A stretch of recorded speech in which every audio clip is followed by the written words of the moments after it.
After World War II, Korea was divided in half with a communist regime in the north supported by China and the Soviet Union, and a republic in the south supported by the United States and Western powers. The withdrawal of U.S. troops in January of 1950 made South Korea vulnerable to attack. On June 25, 1950, 80,000 North Korean troops surged across the border at the 38th parallel and in 3 days captured Seoul, the capital of South Korea. The United Nations promptly responded with a resolution to aid Korea. U.S. General Douglas MacArthur was appointed Commander-in-Chief of the UN forces. North Korean regulars continued to push south toward the port of Pusan, where General Walker's 8th Army fought a delaying action to defend the last major stronghold of South Korea. By August 5th, UN troops and the obstacle of the Naktong River halted their advance.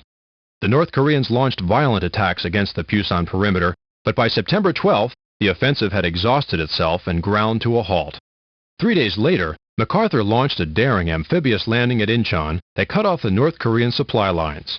It was the most successful military move of his career. Seoul was retaken, and the North Koreans were forced to retreat behind the border. The UN demanded surrender. Determined to eliminate future aggression, UN forces crossed the 38th parallel on October 7th. As MacArthur advanced steadily north, the Chinese warned of possible intervention, beginning secret preparations for an offensive. Less than 2 weeks after crossing the border, UN troops captured the North Korean capital, Pyongyang. UN forces were moving swiftly. As the end of October approached, a South Korean division reached the Yalu River, the border of China. The Chinese responded quickly. By November 1st, 180,000 troops had moved south across the Yalu. MacArthur launched a counteroffensive which reached its northernmost position on November 24th. The Chinese took Chosin Reservoir and with their superior numbers pushed the UN forces into retreat. December saw the Chinese advancing steadily south, crossing the 38th parallel to take Seoul once again. General Ridgway, new commander of the 8th Army, began another offensive. Named the meat grinder by frontline troops against heavy opposition, the offensive finally halted the Chinese advance.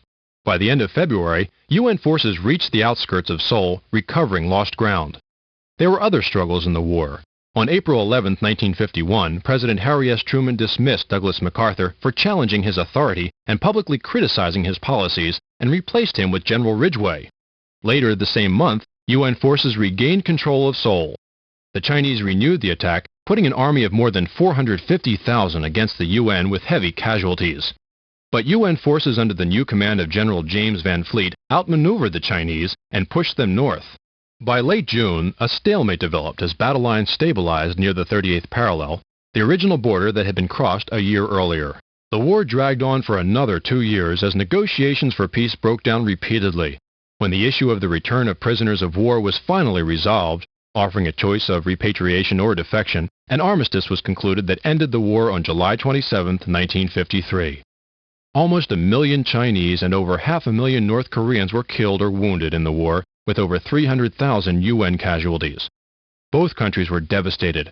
To this day, North and South Korea still face each other over a demilitarized zone with an uneasy truce.